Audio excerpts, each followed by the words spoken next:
It's Spoilerin time, ladies and gentlemen. On today's show, we are going to spoil The Shield, episode 6 of season 6.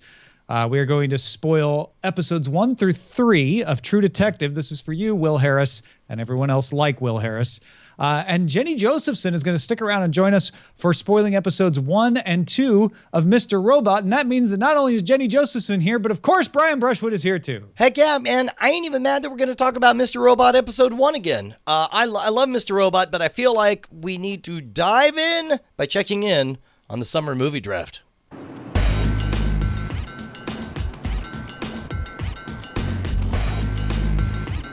We're screwed, Jenny.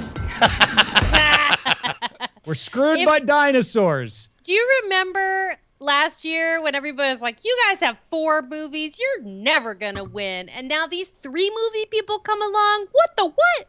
And then we come more like, we'll show you 4 movies. We'll have 7 movies. We'll be guaranteed to win this thing. And now, I still think we have a chance, and I thought we had a really good chance going into the summer, but I've never felt 100% like there's no chance anybody else can win, like some people have said, Brian. And now it looks like Cordkillers, Team Cordkillers, the team not us Cordkillers, Christy Cates and Milongo, are in the driver's seat. Yeah, man. I'd hate to say it. Has Minions even come out yet? Next week. Okay, so they're at $600 million. They got the number 1 pick of the entire draft. Jurassic World, of course, setting world records, and they got it at a reasonable price, especially compared to the overhyped Age of Ultron. But the fact that Minions is about to come out, Cordkillers is going to be creeping right on up on about $1 billion summer, which is amazing. But meanwhile, I'm fascinated with the other side of this, because when we saw your lineup, when we did the divvying up, Team DTNS, like the thought is, well, there's no way all 7 of these movies will underperform. But now, San Andreas did well. You know, Ted 2 did less than expected. Ted 2 underperformed. Selfless, is a smaller movie. And now we find ourselves with only 4 movies yet. And you guys are in last place with $200 million. I don't know. Maybe they'll all underperform. I would argue that if each of our movies needs to make at least $100 million to keep us in the game, then San Andreas overperformed to compensate for Ted 2, which underperformed, and we're still quite happy. The only movie I've ever felt bad about was Selfless, and I still feel bad about it, but that's just like, fine. If that makes $30 million, that just goes, right into the Ted 2 bucket, and then we have to overperform a little on Ant-Man. I'm feeling reasonably comfortable. I'm a little sad that Pan went away. That was where, remember when we had Pan and we felt super great about everything? Sure. Now I'm relying on another comedy. Well, so realistically, let's say Cordkillers is right now at just shy of $600 million. When Minions come out, let's give it a $200 to $250 million release. So we're looking at, to win, you're going to have to hit $850 million. The only way you guys are going to get there is you're not going to get there. I have a strategy. The only strategy that I have is if Ant-Man does Guardians money and Fantastic Four rides the Michael B. Jordan wave all the way to 180. Here's my predictions. You're looking at 150 to 200 for Ant-Man, 150 to 200 for Mission Impossible, and generously 150 to 200 for Fantastic Four. So if all of those hit the high end, you still need Vacation to knock it out of the park. Holiday we need to average 140 million per. I believe in it. I believe in Vacation. Vacation fever, catch it. Mission Impossible could go above 200. Fantastic Four could go above 200. Ant-Man could go above 200. None of those are guaranteed to go above 200, but they could all go above 200, which could then put us over the 140 million average. But it's not a lock. No, and I agree. All of those could, but you're betting on a trifecta. You need all of them to be at the high end of expectations. Not really. I think we need 1 or 2 to be above expectations, and the rest meet expectations. You can't have any underperformers. I feel absolutely certain that Ant-Man is going to make $250 million. Besides, man, Team 9 Attack needs to carve out that last place nest for ourselves. Hey, dude, Trainwreck getting a lot of good press, getting a lot of good trailers, looking funny. I don't know. Amy Schumer cresting right at the right time. Sure. It's going great. It's going great. We're going to win. We're totally going to win. Trainwreck fever. Nothing will be decided this weekend, but more will become clear as the Cordkillers have Minions out and Team DTNS has Selfless out. But Selfless is not expected to do much. It was a $6 throwaway movie just to pad out the standings. In fact, if Selfless became an unexpected hit, that could be the determining factor for Team DTNS, but I doubt that's going to happen. Yeah. Oh, and then next week, the week after this one, is Ant-Man and Trainwreck, and that's when we'll start to know something for Can real. we not talk about like a dominant force of evil controlling everyone underneath and the poor cheap bastards at the bottom, the rich getting richer and the poor getting poorer? Let's move on to something better, like, I don't know, Mr. Robot. What's that about again? It's about an evil corporation that dominates everyone in the world secretly and oppresses people so that you have to fight from below. Oh, right on. Jenny, talk us through. Yes. What were your expectations going into Mr. Robot?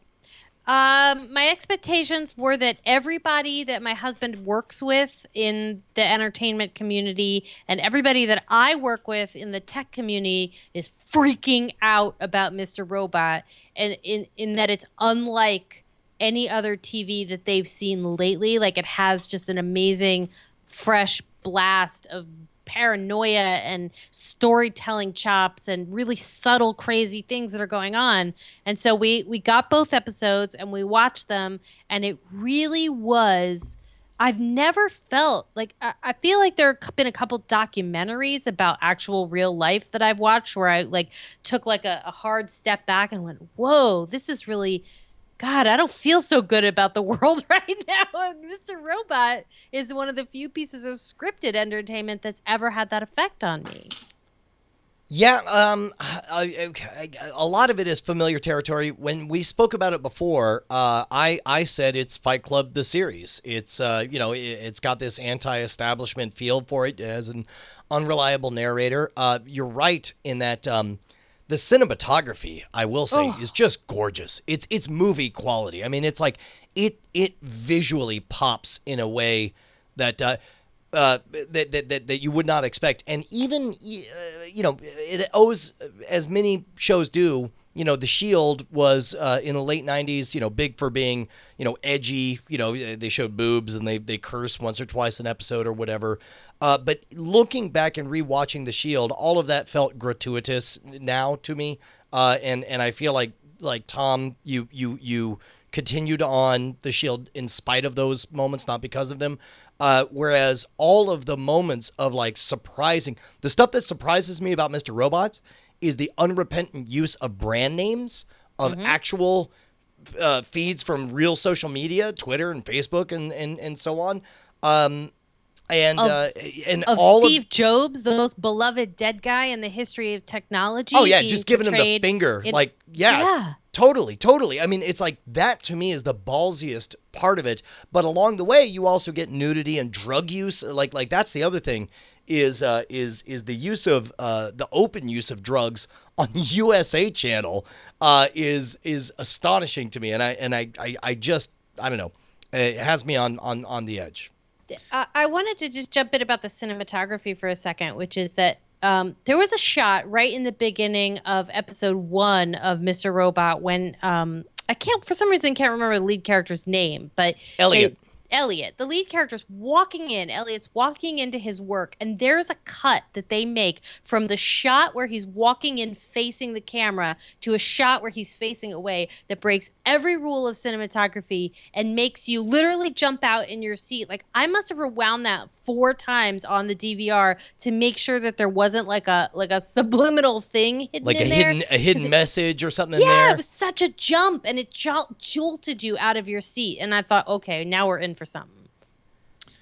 I don't know if it's different watching it back to back, but I did feel episode 2 was a step down. It was not a bad episode, but episode 1 captivated me. And mostly because for me, I was like, wow, not everything's accurate, but it's all plausible. Like, they actually did some legwork to make this stuff realistic. They're not just the usual throwaway like, well, he hacked the computer with a virus. Like they're using real terms, they're showing real code. I was impressed by all of that. It's the Interstellar of hacking presentations to me, which is like, they had to fudge a couple of things for the plot, but mostly they tried to stay true to what's real. Maybe I was dazzled by that, but the second episode felt less impressive about that sort of stuff. Not that they got anything wrong, and had fewer of those. I actually found moments where I was waiting for the next thing to happen. Yes. Whereas that first episode just was constantly like, oh my gosh, what's happening? What's happening? They did a character repilot. It was basically they had an incredible first pilot episode with a totally unsympathetic, unrepentant character, and they let it happen. They let that pilot happen. It was magical. And then it felt a little bit like people getting in the weeds and starting to think about who is Elliot? We need to know who he is. Is he likable? Is he not likable? And I feel like some of that slowness was you watching that unfold when you already knew who the character of Elliot was in your mind. Well, here is the greatest thing about Mr. Robot is that you start off the first episode instantly feeling adrift, and you are scrambling for a toehold on anything to latch onto. And then by the time you get to the end, you feel like, oh, I get it. And you get the joy of having found purchase there. And you're like, I get it. These guys are anonymous. These guys are the bad guys. This guy's vaguely Tyler Durden. And our protagonist is our virtual version of us. Yeah, no, I get it. It's important that they take all of that away from us in the second episode. Now, unfortunately, that means, it's going to be slow. Now, if they were to have a giant payoff, which they kind of did at the end, you got a bit of an eyebrow-raising surprise of like, well, I don't know, do we trust Mr. Robot when he, kicks him off the pier or whatever? But to me, that moment he kicks Elliot off the pier felt like when Gandalf died, I'm using air quotes, at the Balrog, right? Where it's like, it was such a non-moment, it was such an undervalued moment that it sort of telegraphed that, okay, look, you just need to understand that Gandalf's going away and he'll be back. And yes, these guys are sad because they think it, but you understand enough about, the language of cinema that you get that he's going to come back. I felt like there was a lot of that in this episode where it's more place setting for a more intricate puzzle that we're about to see. Yeah. I also saw the strings more. I feel like there was more, not just the telegraphing, but having talked to you, Brian, about the sort of Fight Club aspect of this, I started seeing it more. And I don't know if it was just because I was looking for it or if it's more visible, but I'm like, oh, well, that could be totally in his imagination. He could have just jumped off the pier. He went into the amusement park and he saw nothing. And then he went back because he wanted to. He saw people. The woman showing up, no one ever sees the woman showing up in his apartment. She doesn't really interact with everyone. Like all of a sudden it started to be obvious that this is definitely set up to make you think it might be all in his head.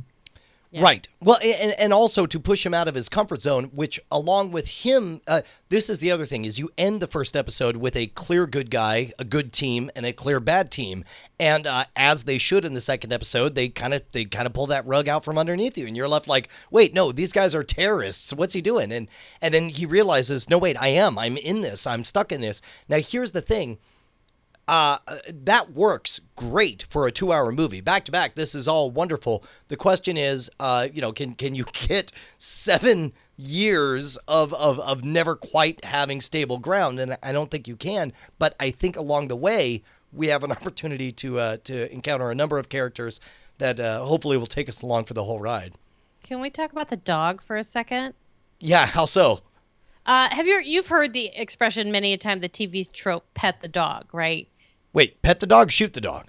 Pet the dog. So it's pet the dog, shoot the dog. So it's basically the whole TV trope and movie trope of using a dog to establish a character right off the bat. And what I absolutely love about Mr. Robot, they use the same dog for like 6 different ways of pet the dog, shoot the dog with like 3 different characters. Right. It's really economical and a wonderful wink to that overused trope in in all of entertainment culture. Like it made me laugh so hard. And beyond that, you're also taken along for the ride where it's like at the end of the first episode, like, oh, adorable, he got the dog. At the end of the second episode, you're like, ugh, puppies, am I right? Let's get rid of this thing. It's like you're like, what a responsibility, taking a dump on my pillow. Ugh, get out of here. Well, and it shows, right, that he's like, oh, wait a minute, I'm not really committed. Like, it humanizes him and then it dehumanizes him. You're right, Jetty. Like, they put that dog through its paces in narrative support. Wait, I had never heard pet the dog, shoot the dog, by the way. That is new to me. Oh, yeah. That's a huge trope.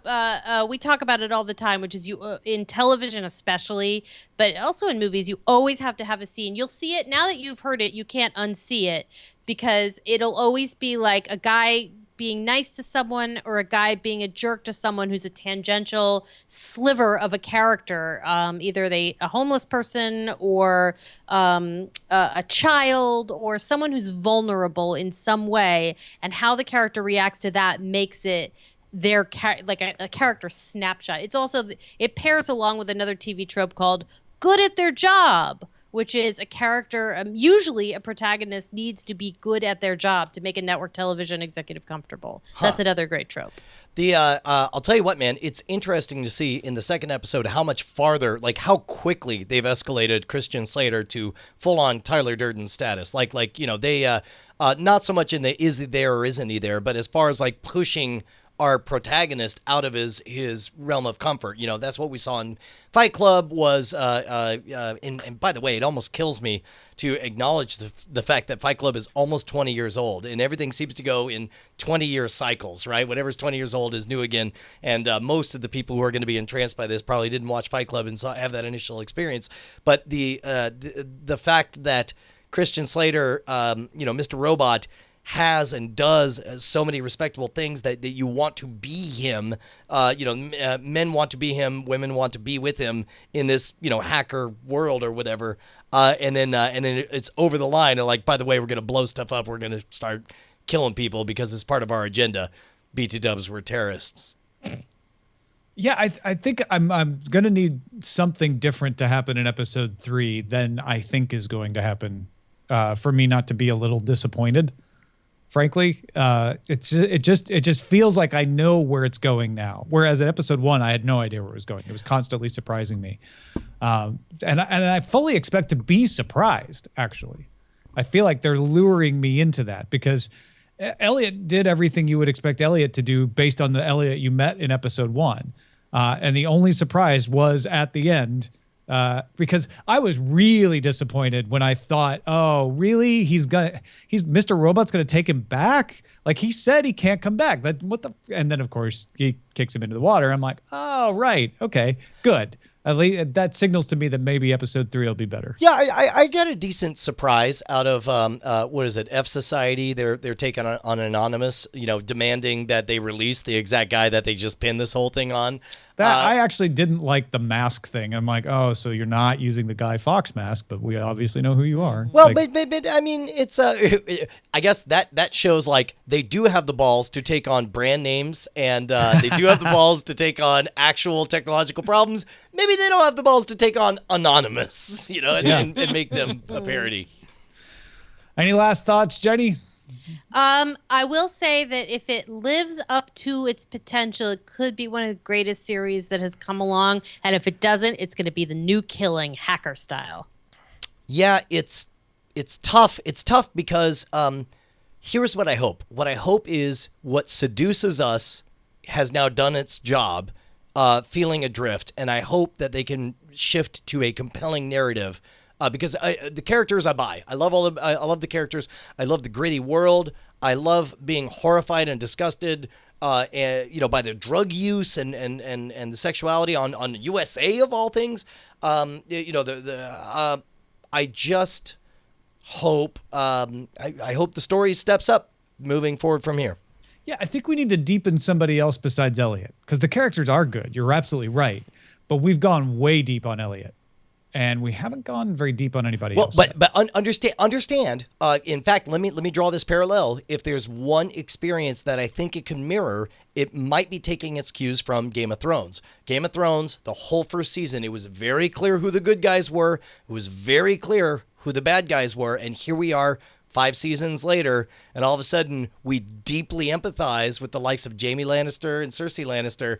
I would love to see that kind of experience through the lens of Evil Corp, and even Elliot's idiot boss. It's like all of a sudden I like him more the second episode than I did the first episode, and I don't know. It'll be interesting to see where we go. Yeah, I just feel like we knew more about more characters episode 2 of Game of Thrones than we do about anybody besides Elliot. But then again, that's the nature of having a flawed protagonist or a flawed narrator. So we'll see. I don't know. All right, we have to say goodbye to Jenny because she hasn't watched True Detective or The Shield. And have you watched The Shield? I don't think you have. No, I haven't ever watched The Shield, and I'm saving up to orgy watch True Detective. We prefer competition. Oh, sure you do, Tom. Sure you do. Anyway, thanks for having me on. It was so much fun. We're going to let you go, but tellitanyway.com. Go watch it, people. I mean, watch the progress bar go by as you listen to it. It's still And go fun. edit it, Jenny. Yeah, we have to let Jenny go so she can make more Tell It Anyway, too. Mm-hmm. All right, bye, guys. Have fun. Thanks for being on. So we're now going to talk about True Detective. Brian, I'm just going to kind of say something here that gives us time to make sure that Jenny's gone so we don't spoil it. And just to ramp back up, we did talk about episode 1 when Brian was off a couple weeks ago. We didn't talk about episode 2 last week. But overall, I was very skeptical episode 1, mildly hopeful episode 2, really excited at the beginning of episode 3, and then back to skeptical by the end. Yeah, I'd hate to say. Okay, things I like. I like. The first episode, can I say I probably am the most bullish of most people you'll talk to about episode 1 of this season of True Detective. I thought it did an extraordinary job of setting up vignettes without a lot of stakes to them, enough for us to follow their motivations. I loved the fact that they never once did any kind of overlay saying 10 years ago, 5 years ago, or whatever. You just saw you saw Colin Farrell with the mustache. Suddenly he doesn't have a mustache. He's fresh-faced, and you see a TV clearly from the 1980s behind him. That confused the crap out of me, by the way. Oh, no, I loved it. I loved it. I hated that. So me, you know, like my whole problem with True Detective, and I was talking to Bryce about this while you were in the bathroom in between shows, is that it confuses the hell out of me when I'm watching it. I think I'm just like too tired on Sunday night to focus, but I am constantly like, wait, what happened? Where did we go? Why are we here? Who's talking? What's his relationship? Like, whereas Game of Thrones, I can totally follow me because I read the books. True Detective loses me. I have to read the summaries the next day to understand. To be honest, that's what I adore about certainly the first season of True Detective is that it challenges me. Is that it has too, this. But I was able to focus on it somehow that in a way that I'm not on this one. Okay, well, we can get to that, but in the first episode, I love the fact that everything is just taken for granted. For example, the fact that the first time you're introduced to what's the main character? Is it Sam? Is that his name? Colin Farrell. Oh, Ray? Colin Farrell. Ray. Ray's kid. See? I have no idea. Okay, no, but that's fine. That's fine. I mean, look, me of all people, I will watch entire seasons and not get names down until like second or third. We did have the same issue with Orange. Yes, exactly. Yeah, but they're all very clear visions in my mind. Right. So Ray's kid, I thought it was great. Much like the fact that it's revealed, or you figure out very quick that Dale's kid is John Redcorn's kid. Very quick, you understand, like, oh no, he definitely does not want a paternity test because that is not Colin Farrell's child that they're having there. I think it ends with this very kind of poetic bringing together of different forces. You have very archetypal characters. You have somebody who is the hands, and it's not clear Whether you know our and again I'm not going to know his names. The Chips guy, the guy in the motorcycle. What's his name? Woodrow. Woodrow. Okay. So Woodrow. Riggins. Comes to the table. You know, he clearly has sexual difficulties. It's not clear at this point whether it's just a general getting it up thing or whether he's wrestling with possibly being gay. You have Colin Farrell. You said Ray was his name, who obviously has rage issues. Who fell in with the criminal element in a short-term revenge kind of story that we still haven't really resolved. And now finds himself as kind of a lapdog who obviously is uncomfortable with himself, drinking himself silly. Reminds me a lot of the character from The Wire. Why am I blanking on the main characters? What's that? McNulty. Yeah. No, just seeing him like drink up the courage to do what needs to be done next. And you have the daughter of the Big Lebowski, Annie, right? Who I love the fact that the way we're introduced to her is that she obviously just asked for something in the bedroom that made her partner uncomfortable, and she was so confident in herself to be like, whatever, you're out, you can't hang, no, it's not weird, you're weird, get out of my face. It was great, and I love the fact that we'll likely never get an answer to whatever was happened in the bedroom in that awkward introduction. I thought Although we do have that follow-up in season 3 with the guy where she basically confirms that she's shutting him out, and I like the parallel between her attitude to him in the bedroom and her attitude to her sister, who's actually doing like nothing really illegal with the webcam stuff. Yes. Well, exactly. Well, and I would say that, and again, not knowing what the act was, that I mean, nowadays in a world where pornography on the internet is so ubiquitous and available to everyone, and we are witnessing in our lifetimes this sea change of an acceptance of pornography. Annie is so judgmental of her sister there. Correct. And also it's almost so judgmental of her not boyfriend. Yes, in the other one. Exactly. Because and again, oftentimes. And her father. Oftentimes we're attracted to things because they feel slightly shameful, or that's a whole other side thing. I loved the fact that by the end of the first episode, I felt like I understood all of the characters and their motivations. Vince Vaughn's character, of course, what he wants is validation. He's Stringer Bell, right? He's had a criminal kind of background, and what he wants to do is go legit, make big he's Stringer Bell, who didn't get shot and has actually made it into the real estate world finally. Yes, well, and not a big thing. He's got a small casino in the outskirts of what is it, Vinci? Is that what it is? Yeah, in Vinci, in Southern California. But he could tell that there's a bigger game with bigger players being paid, and if he can get that Fed money, he would love to do it. Kind of love the fact that even at the end of the third. I do like the fact that at the end of the third episode, we still aren't really clear what the story is with this commissioner guy, whoever, the murder victim, or the murder victim, Casper. Yes. By the way, I only got suddenly really good at this because I opened the IMDb page, just so you know. That's fine. I'm flying without a net. I'm just gonna say the guy with his eyes gone. but so here's the thing. First episode, liked a whole lot. Thought it was great. My expectations for things happening weren't very high. I wanted to know the characters, and I felt like I knew them very, very well.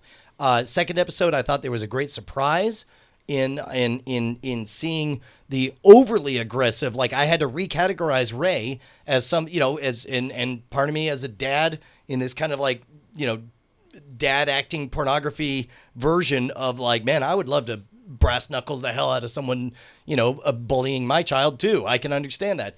When they killed him, it immediately made me think of, we talked about this before the show, it made me think of the killing of where it's like, all I wanted was for him to not be dead, because that would suck if he was only on for 2 episodes, because he's the most interesting character on the show. And then they just kind of shrug and we're like, rubber bullets, bro, at the beginning of episode 3. And it made me think of, damn it, I just realized I went in spoiler territory for didn't I? Mm-hmm. I don't know how to fix this. Because honestly, I don't see the comparison that you're making, other than both characters are kind of important and die, right? Like, let's just move past that. I think you can just not even make that comparison and still say, okay, this is either Psycho, right, where the main star gets killed in the first 15 minutes of the movie. Also, spoiler alert, I guess, but that one's a lot older. Which is what people thought, right? If we had been doing this last week, I would have been saying, I absolutely do not want him to live. I think that's great. It's an amazing risk. How cool is that? You can still bring him back in flashbacks. I love this. I hope you went Psycho on me. And I will be very disappointed if it turns out to be rock salt. This week, having watched it, as soon as he woke up and it was rubber bullets, not rock salt, I'm like, oh, okay. It did not bother me nearly as much as I thought it would. Yeah. So, how did we end up on the third episode? I seem to remember there was kind of a cliffhanger, but I don't remember what it was. Yeah. There's all those things that happened. One of Frank's guys died. On season Right. Vince Vaughn finds one of his guys dead in a pool of water, and he gets pissed off. Yeah, that's right. Look. Here's the thing. I maybe the Conway Twitty thing is what sold it for me at the beginning of episode 3, because instead of it wasn't just, it was just rubber bullets, he's fine. It was a near-death experience. He saw his father, who's not dead, and had this weird David Lynch scene with a Conway Twitty, or maybe it was supposed to really be Conway Twitty, or a Conway Twitty impersonator singing The Rose off in the corner. And I'm like, okay, this is interesting. I don't know what it means, but it's obviously metaphorical. We're obviously seeing his near-death experience. And then when they bring him back, I feel like I got something for my money of believing him dead, and that maybe he was close to death. And so that made it okay for me. Where do we end up with this? I've been trying to load this page. Is that all 4 main characters are exhausted? This is what they say in The Wired. The final third contains both a promising action scene. Oh, right. The chase across the highway. And they find the car after they find the car and it burns. And I guess the last thing is Frank getting pissed off about his dead associate. And him having the fight, right? Where he proves his manhood again. This is a weird show for me, Tom, because all of our 4 primary characters are exquisitely well acted. It's very, very good. There's a lot of rich, unusual space. They're hinting around the diverse, sexually uncomfortable spaces that they're poking, and I suspect that'll get somewhere.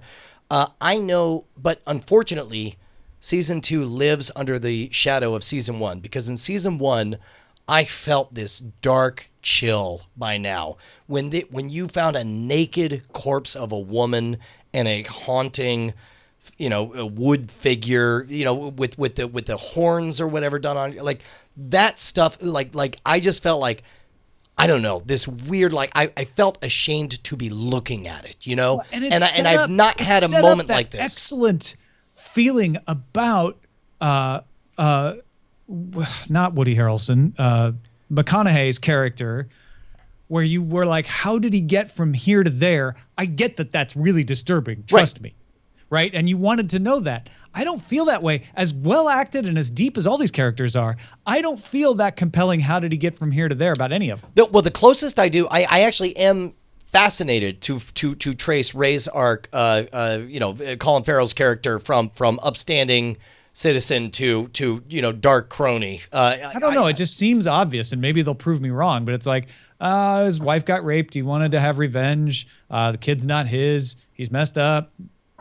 Okay. Or you know what? Let me double down on that. Like, police procedural ever. I'm just as interested to watch The Descent or to watch the further self-destruction. Like if I just want to. Really? I don't know why I'm not. Yeah, I'm just like, I've seen that story. I've seen that story a million times. It better have a different twist to it, or else I'm just going to be disappointed. Because, of course, traumatic things happen. He changes his world, gives up his values. The entire Wire is about that. Yeah, but I just want to give a high five. Like, I feel like the MVP from what I'm seeing so far is Colin Farrell's performance, which is absolutely 100% agree with you. Like Colin Farrell's knocking it out of the park. I have no critique of his performance. It's just the story behind it. And they're not doing much with the backstory anyway. It really is in the present. I feel like it's more interesting to me, this near-death experience setting up a change in him of realizing, well, crap, I'm about to lose it all. What do I have left to lose, right? I might as well just gamble everything because he stops drinking this episode after that near-death experience. I think that's extremely significant. Yeah, this guy's a drunk. What's funny is I was bummed that they pointed that out. Like I was like, oh my God, he's having water. This really affected him. And then there was that moment where like, no alcohol for me. I just want water. And I was like, all right. And so I don't know. Let me say you're paying attention. People like me really appreciated that they did that because I would not have noticed that was water. Fair enough. Let me say this much. Even if season 2 turns out to be a pale shadow of season 1, don't care. Just as happy because I would rather watch. I will watch as many pale shadows of season 1 of True Detective as I can get. Let me ask Bryce. Sure. Where's your head on this? I binged season 1 right before season 2 started so that I could get in the mindset. And my thinking was, season 1 started to really dive into the occult stuff sort of later in the season. I think season 1 had more of a ramp than maybe the impression season 2 is giving. Where season 2 is a lot of action at first and a lot of dynamics, like the dynamics between these 3 different agencies that want to handle this case and are all kind of not doing it well because they won't work together. Whereas season 1 really was about the two characters, Woody Harrelson and what's his name? Matthew McConaughey. Yeah. You mean Rust Cohle and Marty Hart? Yeah. Yeah. No fair. No prosthetic brains. Stop. But doing it for the listeners, folks. Yes, I think it.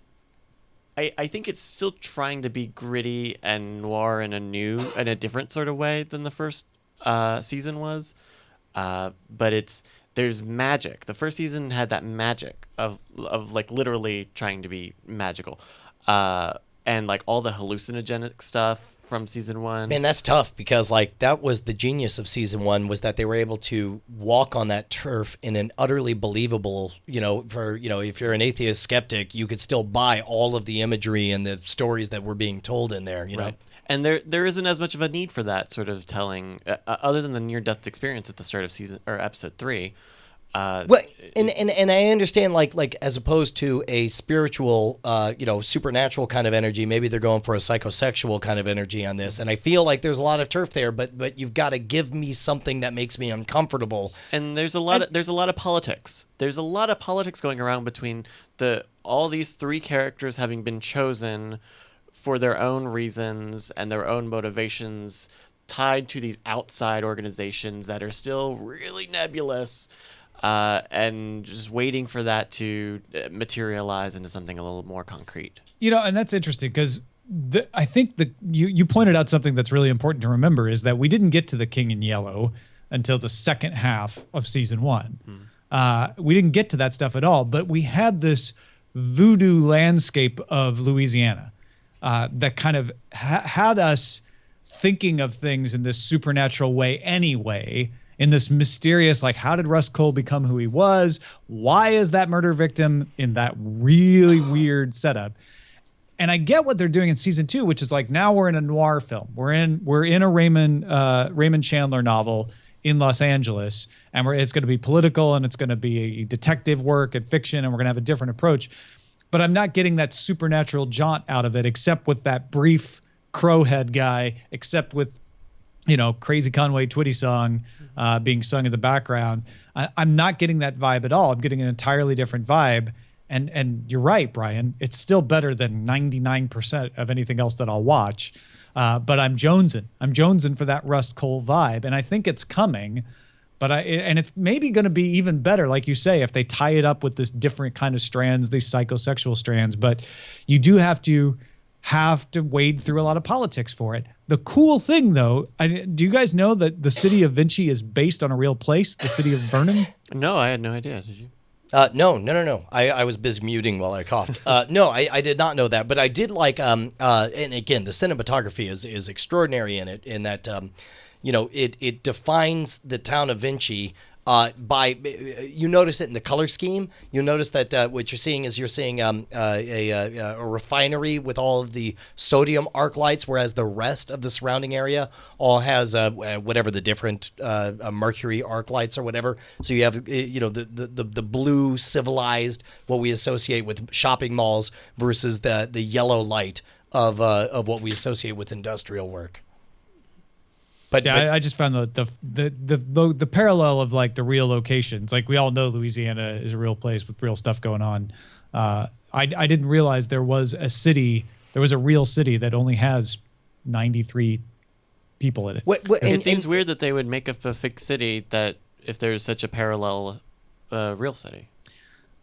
Yeah, and apparently it's because that city is so litigious and has so much outsized influence in the state of California I'm guessing they didn't want to have a tussle. By the way, random side jag.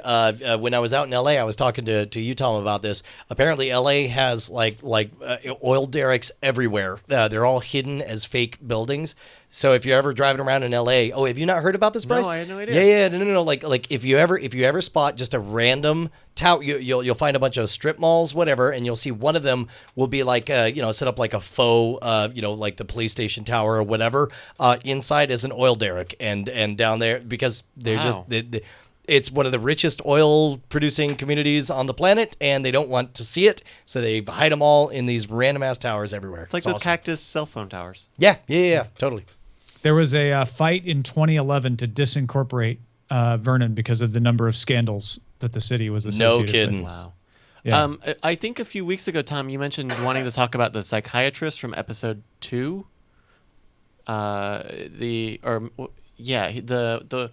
Casper's psychiatrist, the guy who had the geode on his desk. They go the guy who just didn't want to talk and then spilled everything. Yeah. I don't remember why. Online, I've seen that people have found painting on his wall has kind of a bird masky sort of aesthetic to it. I don't know. Like there's a real chance he could. I think he's definitely more tied into this than that brief encounter. All right. Well, I don't want to overthink it. We'll next week, let's talk more about it. But first, let's talk about a truly realistic depiction of Los Angeles, as in the Farmington district. The true-to-life Farmington district, which I don't know if it's based on anything.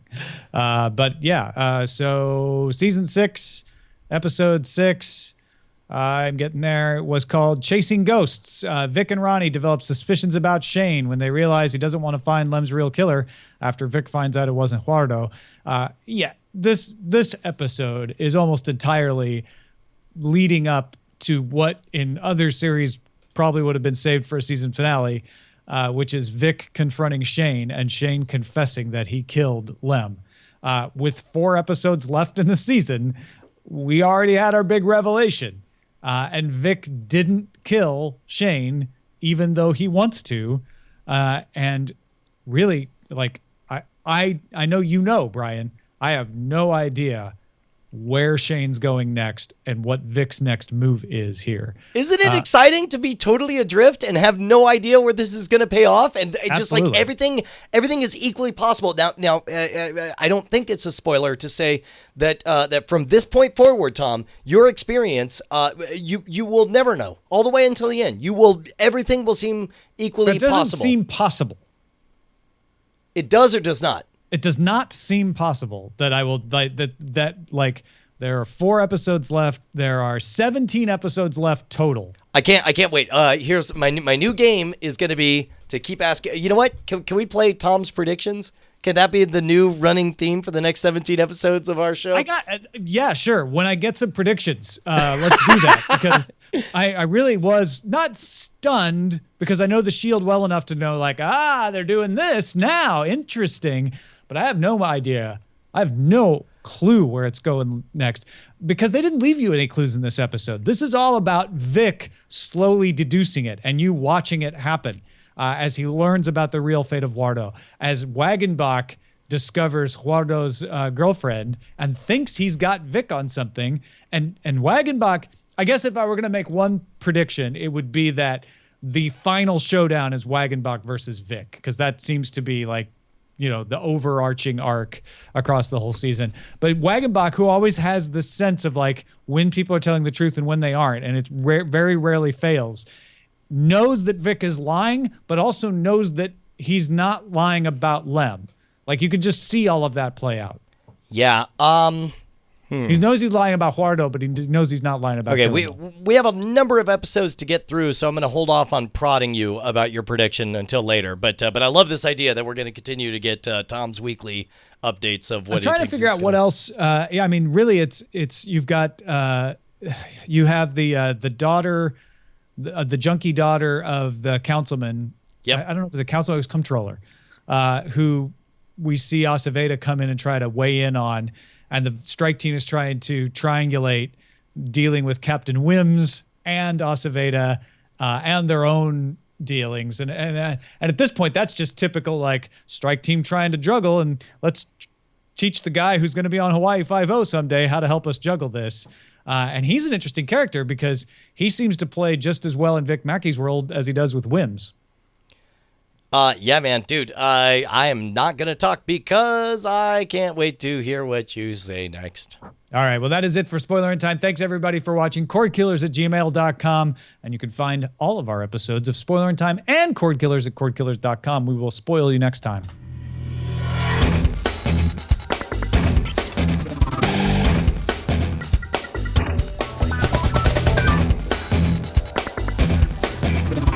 Diamond Club hopes you have enjoyed this program.